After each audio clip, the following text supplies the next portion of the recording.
Alright, we're at Harbour Town here, and we're looking at the charter boat dock where the Vagabond docks in Spirit of Harbour Town, and what we see is pretty much everything is gone above the horizontal walkway support.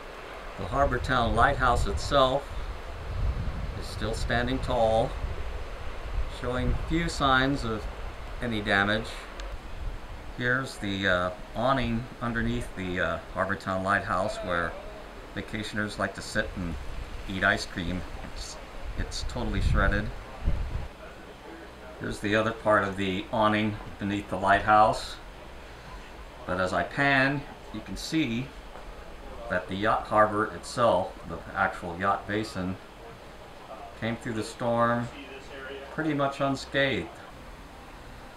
And I'm happy to report that among the things still standing after the storm are the Harbour Town Lighthouse and the Liberty Oak, the site of Sea Pine's founder Charles Frazier's grave, and also the place where beloved entertainer Greg Russell performs.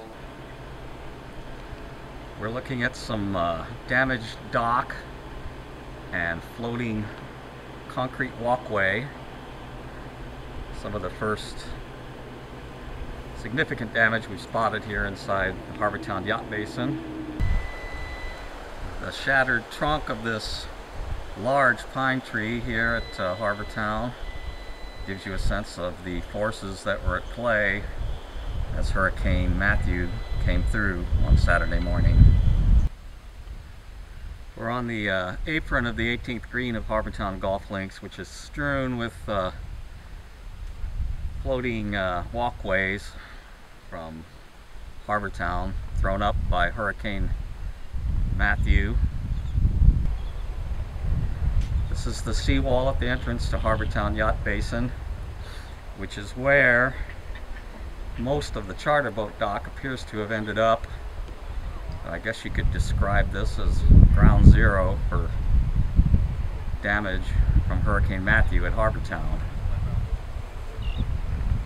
Well, it's could have been worse. It's bad enough. We don't want it any worse than this, certainly. And this is the area that we saw, significant damage to structural components within the harbor. And I think it's fortunate that most of it's related to the docks themselves.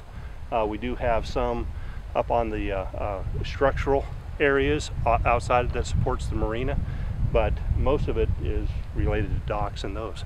And considering the level of the storm and the surge that was predicted and the amount of rain and wind that we had, I think we were fairly fortunate to have come out as well as we had. If you can see the buildings behind you, many of those really look fairly unscathed. We have some awnings down, those kinds of things, but the windows all look intact.